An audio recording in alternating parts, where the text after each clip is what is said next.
Praise the Lord. Morning with Jesus. இன்னைக்கும் Christmas நாளன்று நம்ம என்ன வசனம் பார்க்க போகிறோம்னா, மத்தேயு 2வது அதிகாரத்தில் 10வது வசனம். அவர்கள் அந்த நட்சத்திரத்தை கண்டபோது மிகுந்த ஆனந்த சந்தோஷம் அடைந்தார்கள். ஆமீன். அந்த 3 வைஸ்மேன் நட்சத்திரத்தை பார்க்கும்போது அவ்வளவு சந்தோஷம், அவ்வளவு ஆனந்தம் அடைந்தாங்க.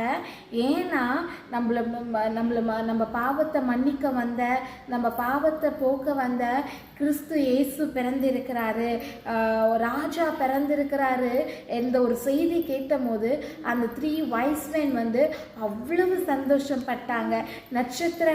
அந்த நட்சத்திரங்களில் ஒரு டைரக்ஷனாக ஏசப்பா நீங்கள் பயன்படுத்துறது போல இனிக்கும் நம்மளை கர்த்தர் பயன்படுத்துவாராக.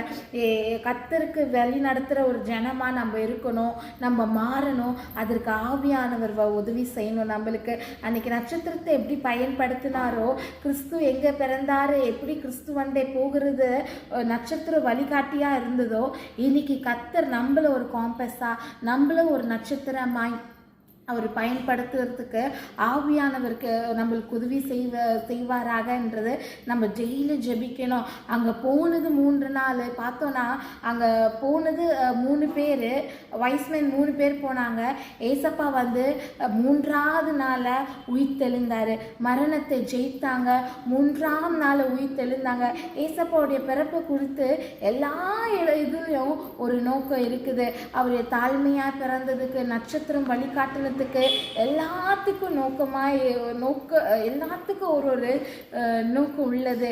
அதை எல்லாத்தையும் நம்ம அறிந்து கொள்ளணும்னா, இன்னும் தேவனை பற்றி, கிறிஸ்துவை பற்றி நம்ம தெரிந்து கொள்ளணும்னா ஆவியானவர் முக்கியம். ஆவியானவர் நம்மளோடு வரும்போது அவர் நம்மளோட கர்த்தர் என்னென்ன கர்த்தர்கிட்ட எப்படி நெருங்க வேணும், ஏசப்பா கிட்ட நம்ம எப்படி நெருங்க வேண்டும் என்பதை அவர் போதி தருவார். Merry Christmas.